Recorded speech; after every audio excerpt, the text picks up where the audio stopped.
Hey everyone, thank you for tuning into the Community Conversation brought to you by Prototype Training Systems, home of CrossFit Prototype. The Community Conversation highlights a different member of the Prototype community each week and allows them to tell their story, share their life experience, and communicate their perspective on all things fitness. We've all listened to podcasts and watched YouTube videos that highlight some of the world's greatest leaders and visionaries.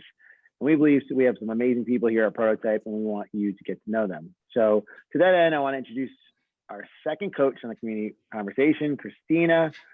Believe it or not, Christina has only been part of the Prototype community for about a year and a half, but it's felt like a heck of a lot longer. Stina, as we call her, is our token vegan at Prototype. You can tell by all the veggie tattoos that she has. She's a professional chef, a mom, trainer, artist, you name it. She probably has the skills to do it. So Christina, thank you for being part of the Community Conversation today. Thank you. Appreciate that. So we'll address the pink elephant in the room. You say you're awkward on these sorts of situations, so don't be awkward. It's not going to be awkward. It's going to be fun. So let's kick things off. Why don't you give everyone a little bit of information on your background? How do you get involved at Prototype here? How do you start your journey as a coach? Give us all the details. People are dying to know. All right, let's dive in. So as a lot of people know, before I came here, I was doing some, professional cooking. I spent a long time as a chef at a high-end restaurant in Putnam, Connecticut. It's called 85 Main. I learned the ropes there, loved cooking, got in touch with some pretty fancy stuff. Spent a lot of years under the wing of a master chef from Cambodia. So that's where I learned how to do, sushi. Spent a few years doing, sushi chef stuff, learned how to gut fish and do all that fun stuff. And then I moved into, saute, garde-manger, grill, and all that great stuff there. So from there, I wanted to take things a little bit more personal. I ended up having a baby, things like that. So I met a family at the restaurant that used to come in. And then I started doing private chef work for them. Loved doing that. Did a little bit of bartending on the side. Long story short, I really just figured out that I loved servicing people, making people happy. And food, really, you can't go wrong with food, right? It makes everybody happy.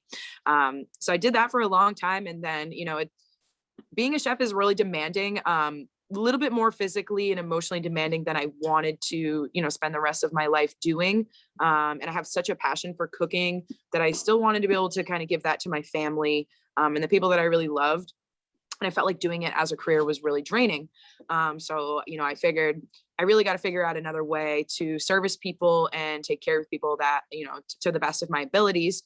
And I had always kind of enjoyed working out, but never really found my, what I wanted to do with that. But, I found my partner who is Tosh. I talk about her all the time in my classes and everybody, I feel like everybody kind of knows her. She was pushing me and she's like, hey, you love to exercise. Why don't you look into that? And talked to my stepmother, who is a certified, CrossFit coach, personal trainer. She's a triathlonist, everything like that. And she inspired me to look into my personal training cert. So I started doing that. And as soon as I started doing that, I immediately uploaded like this resume that showed that I really had no experience in the field. And Steve found me. So came in, did a couple of interviews. I think I did like 3 interviews with you guys. And I remember my first interview, you guys had me take a class, or no, my second interview, you guys had me take a class before the interview. And I had never done CrossFit before. And it was Coach Brian. It was like a 9 a.m. or something. And he's like, yeah, we're going upside down for the strength today. And I was like, yeah, right. And he's like, no, we're doing handstands. I'm like, okay, here we go. So that was the day I did my first handstand, and here we are. That's awesome. I love the translation of servicing people in one industry, how that kind of carries over into multiple industries, because, when you're at a restaurant, working with people, making them happy, there's also a huge relationship component to that, which you certainly bring that to Prototype. Why don't you talk a little bit about like your journey as a trainer and like how that's been going, and like just being part of the community and what your thoughts are. You've been doing this for a year and a half now, but you've accelerated so quickly. I would say probably one of the fastest people I've seen like pick up the skill set and learning how to do all this sort of stuff. Like, what's that been like? So I've always been an all or nothing kind of person. So generally I just dive into things as like head first. I would say that, you guys have really given me the ability to excel at the pace that I've wanted to give you guys. When I say that, I mean, it's been very structured and supported, as far as like, when I started here, you guys had me on this great schedule. You guys really submerged me in the community, allowing me to take as many classes as I needed to. This community is so welcoming. It's really easy to just be myself. And I've always kind of just been like the social butterfly. Like I love to communicate with people and create these relationships. And, I remember like within the first month or so, I was coming to these classes and I'm very kind of goofy personality. I don't really, I'm unapologetically myself, I guess I can say. And I remember coming into a class and I just felt so comfortable to be myself. And I was like, I think this is the place. Like, I think this is where, I belong. So I realized that so quickly. And because of that, it just made me feel really comfortable to just be me, openly communicate with people and just make these relationships. And it's really just been natural. And as far as like the fitness industry goes, learning everything was pretty intense. You guys put me in some pretty uncomfortable positions right from the beginning, as far as just getting up there and getting in front of people and doing it. But because like this community is just so supportive, and just judgment free, even making little goof ups, I still do now, here and there, people don't hold it against you and we're all human. So it's been an amazing journey so far. And I feel like every single day I learn something new, fitness wise, human wise, like just everything. So it's going really well. And right now I'm working on my nutrition certification. So I've been doing that for a couple of weeks and I'm really looking forward to the next steps, and growing and helping more people in that way. Which has a great carryover to back to the cooking, being a professional chef, being in the food service industry. Why don't we talk a little bit more about that? Because I know, we were during the pandemic, you were doing this virtual cooking show and people love talking to you about cooking. When did you also, start your journey as a vegan? Because I don't know if everyone knows that, like that aspect of you as much. They all know you're a vegan, right? But yeah, not necessarily like what that's been like and the impact that it's had on you. Yeah, so that's a great question. I don't typically talk about it too much just because I feel like there's like this stigma around vegans that we are pushy and judgy and things like that. So, Like I like CrossFit, right? Yeah, exactly. Like, are you in the cult? Yeah, it is. It's like, it's like a spinach juice Kool-Aid. But Yeah. no, so I started my vegan journey right after I had my son. So February will be 5 years for me vegan. And the reason why I started it was because my son was born and he was allergic to dairy. And we figured that out right away because I was breastfeeding and he was like projectile vomiting every time I had any little bit of dairy. So I went and got some allergy testing done for the both of us. We're both lactose intolerant. He's severely allergic to dairy. So we just cut that out. My sister was living with me at the time and she's like, hey, I'm vegan. Like if you're cutting dairy out, let's just cut it all out. And I'm like, yeah, okay. At that time I was heavily relying on like seafood and chicken for, my sources of protein, hated beans. And cutting out dairy was really hard for me. I mean, when I was pregnant, I was notoriously caught chugging gallons of milk sitting on the floor in front of the fridge. So it was definitely quite the 360. So long story short, didn't believe her that it was going to be something I was going to be able to do.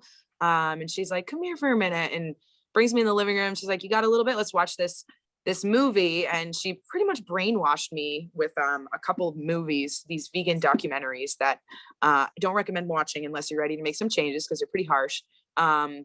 One of them is Cowspiracy, the other one is Earthlings, and they're both just really intense. Super empathetic and sensitive person. I've always loved animals, so I just felt like it was my duty to kind of make the change and make a better impact on the world. with my footprint. So I immediately was like, you know what, I can do this. And within a month, my energy levels were higher. I felt just better overall. It was more sustainable financially, believe it or not, because I was buying such expensive, cuts of meat, and things like that. A lot of people have this stigma that being vegan is more expensive, and it doesn't have to be. But I started learning, that beans don't suck. I hated beans.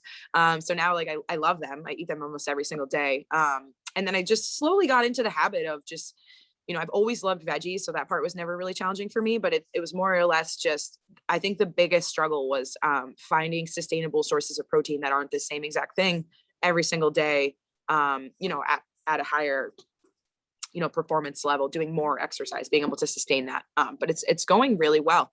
So, I can proudly say that February will be 5 years that I haven't had any meat or dairy at all, or eggs, meat, dairy, eggs, fish. A lot of people are confused about that, but yeah. So yeah, because you're vegan, not vegetarian, and there's a difference between those two, right? Can you just explain that just so everyone that's listening maybe understands? Yeah. So being vegan, typically it's classified as you don't eat anything that had a face or had a mother, as strange as that sounds. So, or came from an animal at all. So we don't consume, seafood, dairy products, any byproduct of an animal, eggs, shellfish, meat or anything like that. And, that can really go as deep as you want it to. So, some vegans are so hardcore to the point where they don't even eat honey. I believe in holistic medicine. So I definitely do consume like Manuka honey, and local honey, especially this time of the year to help with allergies and stuff.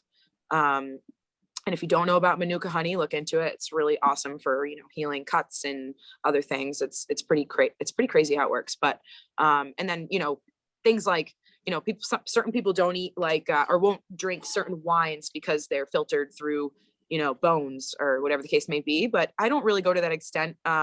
Certain beers I won't drink because they're filtered with rehydrated fish bladder, isn't that crazy? I know. Like rehydrated fish bladder. Yeah. So look it up. Shipyard Pumpkin is one of them, Pumpkinhead. And I found that out and I'm so sad because that's like one of my favorite pumpkin beers. But the Samuel Adams one is way better. Gotta admit that. So yeah, that's the difference there. Vegetarians eat fish, I believe, and they also eat dairy products as well. Got it.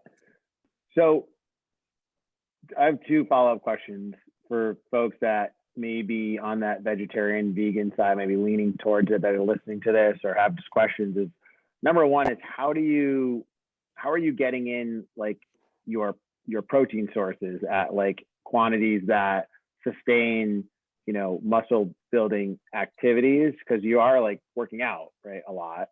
And then the second question, which is kind of unrelated, is you're still doing like food prep cooking. I know you're cooking primarily for your family, but like you still like cook or make food that utilizes like animal products. Yes, or not for your family, but just like in general, or have you completely stopped doing that and just completely just went fully vegan on the cooking side? So, awesome. Those are good questions. So the first question, as far as like, that was a struggle for a little while. I did reach out to John and Leah when I first started at Prototype, for a little bit of help with that. Just because like transitioning from a normal strength and exercise and conditioning routine to something that's higher intensity, like CrossFit, you need to sustain a little bit more if you want to build that muscle and maintain it. So a couple different ways that I make sure I get in my protein every single day. One, I have my favorite protein bar that I have for a snack. I have a couple different ones. One's Garden of Life. And the other one is a Vega bar. I used to eat the Builder bars, because those are pretty good nutrition wise, but they upset my stomach for some reason. So I stopped eating those, but those are 20 grams of protein. All of those bars that I snack on. I do a protein shake after I work out or earlier on in the day typically. And I love Vega Ghost protein powder. So anybody who's vegan or vegetarian looking for a really good plant-based protein powder, highly recommend the Ghost. My favorite one is peanut butter cereal milk and chocolate cereal milk. it's just like super nostalgic the way that they taste. It's great. And I like them blended. I like a frozen protein drink. I'm super bougie about that. I put like little chocolate chips in it and bananas and stuff. And it's delicious. So just those two things together is almost, between 50 and 75 grams of protein, depending on how I make the shake, because I use a protein plus flax milk. Mm-hmm. And then, I've just found like these little sneaky ways to get an extra protein during the day. So, typical meal for me is like, protein, my protein would be, a combination of seitan or tofu, or, tempeh, beans, and make my own homemade bean burgers. I will add a side, for starch, or rice can be, quinoa, wild rice, sweet potato, and believe it or not, vegetables have a ton of protein in them as well. Broccoli and asparagus and spinach and things like mushrooms and stuff like that have a little bit of protein in them too. So I kind of typically just pack every single meal with protein.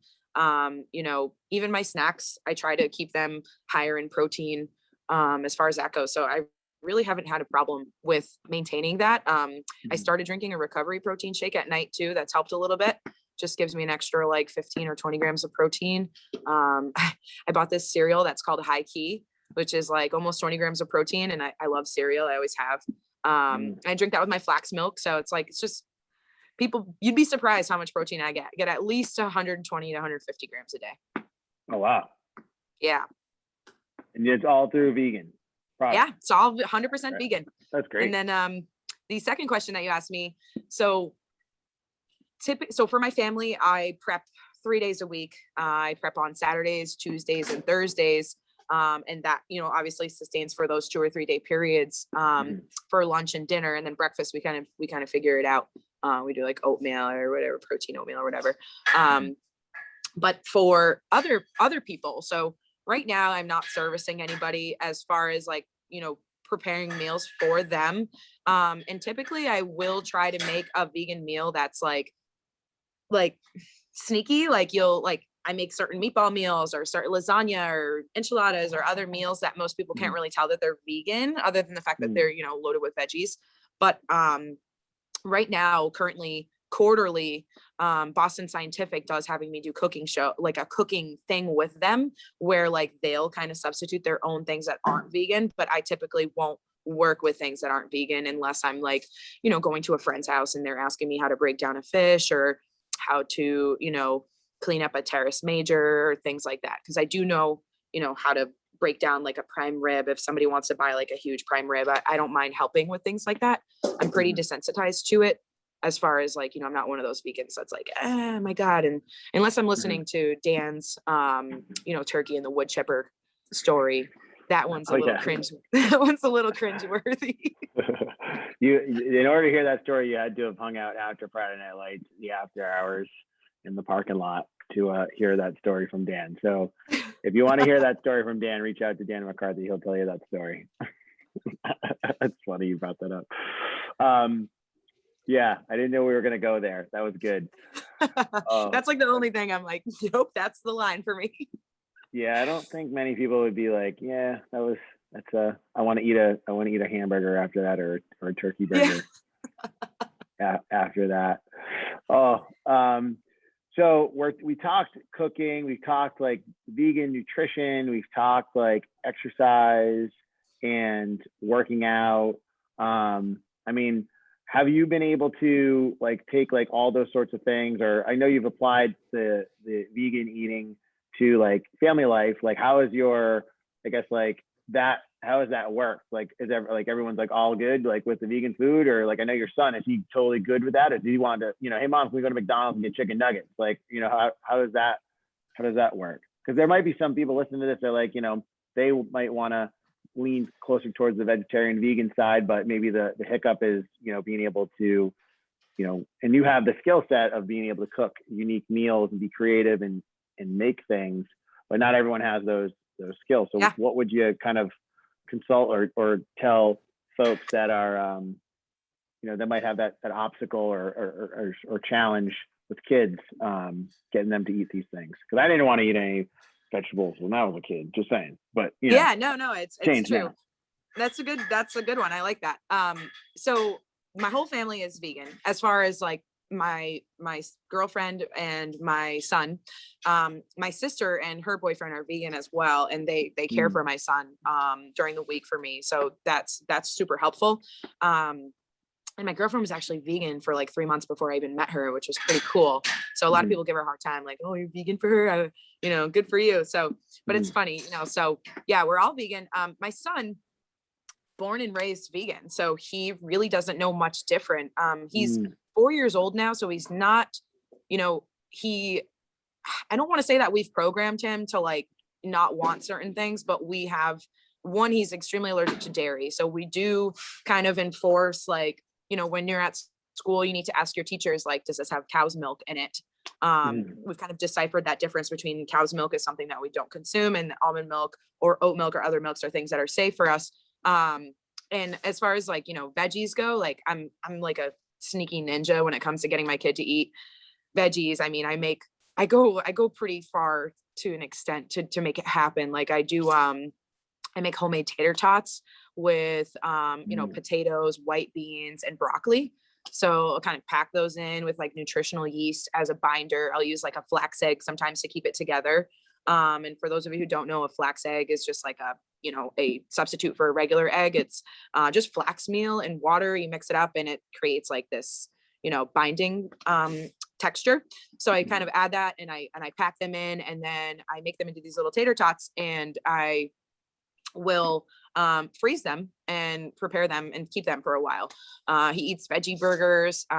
We do, tons of stuff. I mean, he doesn't give me too big of a problem about eating veggies because he's eaten them his whole life. I mean, even when I was pregnant, I was just constantly eating like weird things like Brussels sprouts and asparagus. And there's a rumor, a myth, I should say, I'm not sure if it's true or not, that the more robust things that you consume when you're pregnant, that your baby tastes them or gets used to the tastes or something.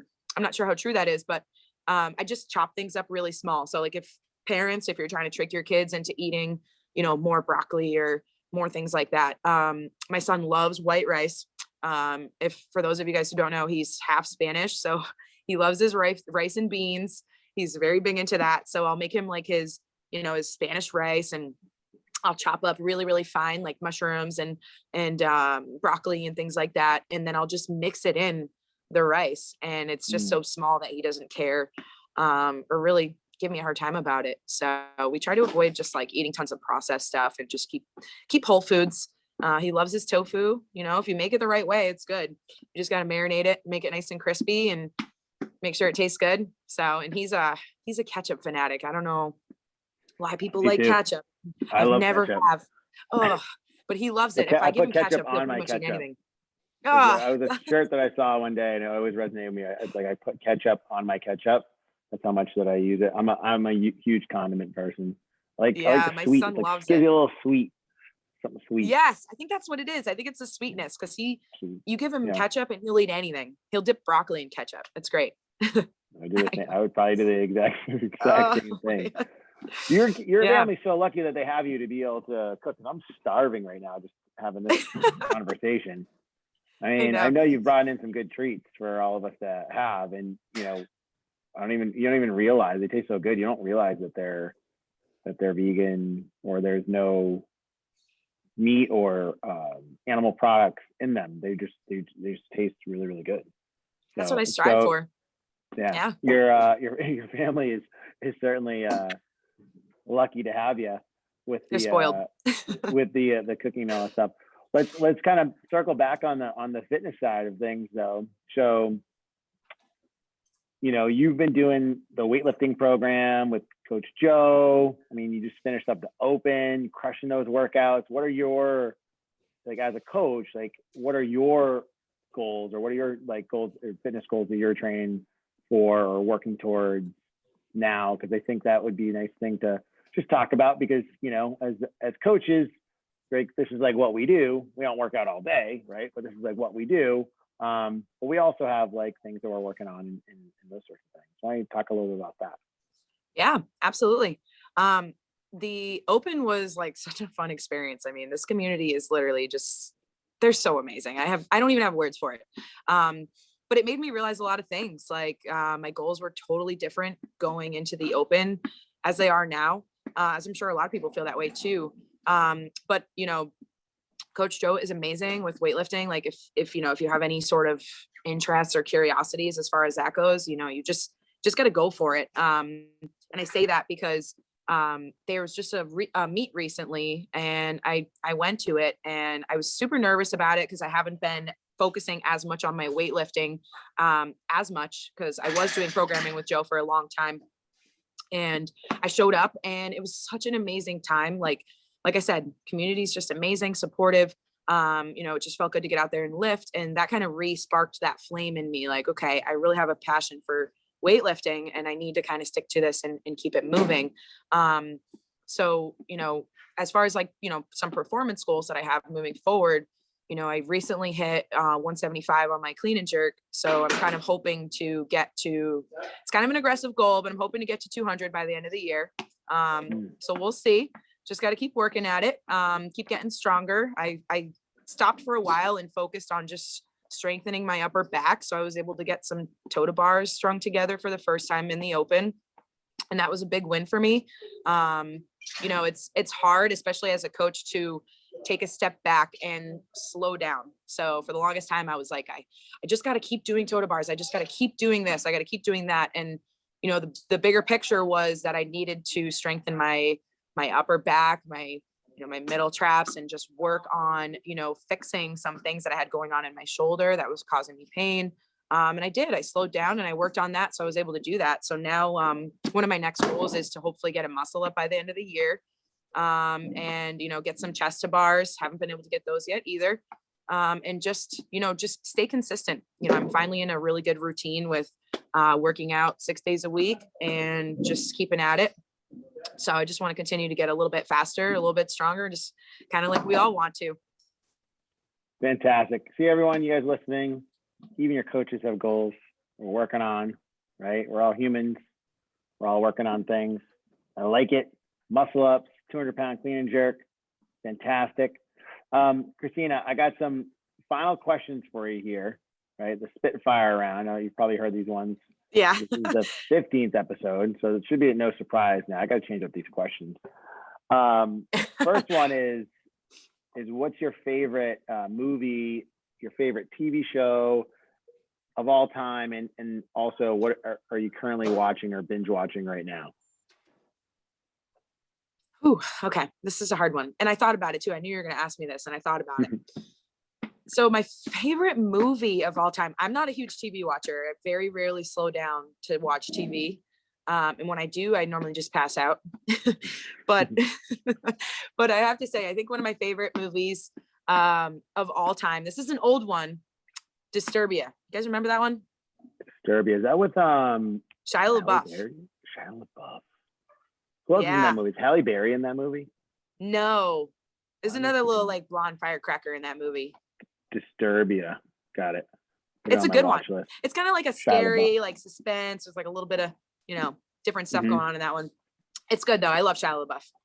Every time I watch that movie, I'm just like, just do it. My favorite TV series of all time. I'm stuck between Weeds and Dexter was really good too. Dexter was good. I liked that one. Gave me anxiety, but I did like it. You was good. So there's like 3 of them. You, that's the one that's on Netflix, right? With the guy that's like, he's like obsessed with this girl. Yeah. That's equally as creepy. Yeah, that one instilled like a whole new level of paranoia in my partner, which I don't appreciate. But she's like, you can't go for walks by yourself at night. It's kind of crazy. It is. I do remember. You know, I did watch that show, and it's like addicting, but it's also like the heck. You have like weird mixed emotions in that show. Totally. I don't know. It's like he really likes her, but he's also like a psycho. It's just you like feel bad for him, but you hate him at the same time. Yeah, it was so weird. But yeah, it was a good show. Dexter, I like things like that make me think. So definitely that one. And so I just finished binge watching WandaVision. It went by so fast, which was so sad. So cool. I've never really been big into Marvel stuff, but like the way that they executed it was so good. And if you watch it and you're like, first couple episodes are weird, just stick through it. It gets really, really good. And then I'm also binge watching Forged in Fire. I've seen most of them, but I just love that show. It's so cool. Have you seen that before? No, what is that? So Forged in Fire is, as you guys know, my girlfriend's a welder. So I'm like, we're like super interested in any sort of creating like with metal and stuff. So Forged in Fire is like this competition show where they bring in all of these forgers that make these knives from scratch. So you forge the metal, you make knives, and they go through these different challenges and stuff. And then at the end, they make them recreate this like iconic battle weapon, which is so cool. So like samurai swords and stuff, and they have to do it in their home forge. So it's pretty cool. It's just interesting to see how people can, create things from their hands. Like as a creator, like I consider myself a creator as far as like food and painting and drawing and things like that. So like seeing people create things from nothing is just, it's insane, especially the art of metal. So it's pretty cool. You guys gotta check it out. I'm not a creative person in that regard. I don't have that. That is not how my brain operates. So I have a huge respect for people that like you that can do that. Is not my skill set. So doing it with metal, doing it with, like my cousin's a glass blower, like just stuff just blows my mind. It just blows my mind. I think there's a show on glass blowing now too, and there's like a show for everything. I know. It's crazy. Next question is favorite musician or artist, band, whatever, all time. Favorite music. Ooh, that's a really hard one. Oof. Again, I'm probably going to give you a couple of them because it's just so hard for me to. It's all good. And they all go in different directions. I mean, God, my go-to on like a chill day is either like Slightly Stupid or Sheepdogs. Those two are just like chill vibes, good music. I love Kid Cudi. I always have. His music's deep. It's meaningful. It's good stuff. Some of his music's not that great, but some of the older stuff is really good. So what was that? Just favorite artist, right? Is that what you said? Favorite musician, artist, whatever. All time. Yeah, I've got a few. I mean, I love Queen. I love old school rock and roll. I mean, anybody who takes my 530 knows that I'm pretty well-rounded with music. I play literally everything that you can think of. So I love dubstep. I love electronic music. I love oldies. I love reggae. I love metal. I love everything. Really can't. I'm not too big on country, but I'm starting to kind of get back into it a little bit. Like the Sheepdogs is kind of out of my, it's like a little country vibe, little rock vibes. It's just really good, feel good music. So definitely recommend checking them out. The medley of music. Oh yeah. As I would say. Last question is, what is your favorite hobby? Favorite thing you do when you're not like working out or like working or at the gym or whatever could be with your family or just in general. What's your hobby of choice? Yeah. So if I would say if it's not involved in like physical activity, because I love to just be outside. I love to hike. I've recently picked up rollerblading, which makes me feel ridiculous, but it's really fun. But I guess go off some sweet jumps. That's all I gotta say. I won't be in the next week. That would be a mess. No, but I think my number one favorite hobby, like if I'm just going to sit down and do something by myself is drawing and painting. I love painting and I love drawing. I love doing art stuff. It's super releasing and it's rewarding. So what kind of art? Is it just like self-portraits or just kind of doodling? Like what are your I feel like I know a lot about art because I just watched a documentary. It's like called the Greatest Heist or Robbery. It's called This Is a Robbery on Netflix, and it's about I don't even know, like this took place in Boston back in, what was it, 1990, early 90s. And I didn't even know this museum existed in Boston. And apparently they have all these amazing paintings, and these guys robbed these paintings and they still really haven't figured out who did it. And but it's like the story is kind of crazy. And I mean, they stole like $200 million worth of art.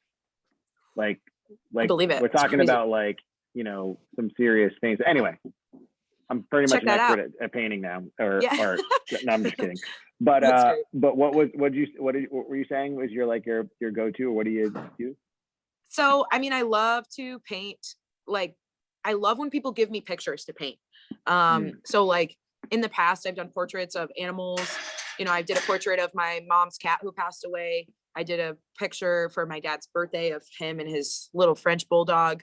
I love I love when people give me a picture, and I don't like doing it exactly as it's looked. I like doing it as it's perceived. So if I see it as like a, like a fun or whimsical picture, then I'll kind of do it a little bit more abstract. Or, if I see it as like a dark or sad picture, I kind of do it a little bit more of like a different tones and stuff. So just kind of really like accentuating and highlighting like what's going on in the picture to give it like that amplified feel.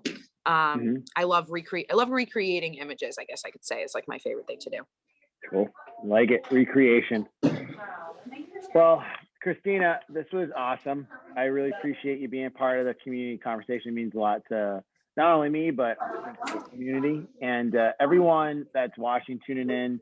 Remember, every week we're releasing a new community conversation with a new guest to get your week started. So to be the first to know about the new community conversations posted, subscribe to our YouTube page or our Daily Brief newsletter. We're also streaming on podcast, Spotify, Google.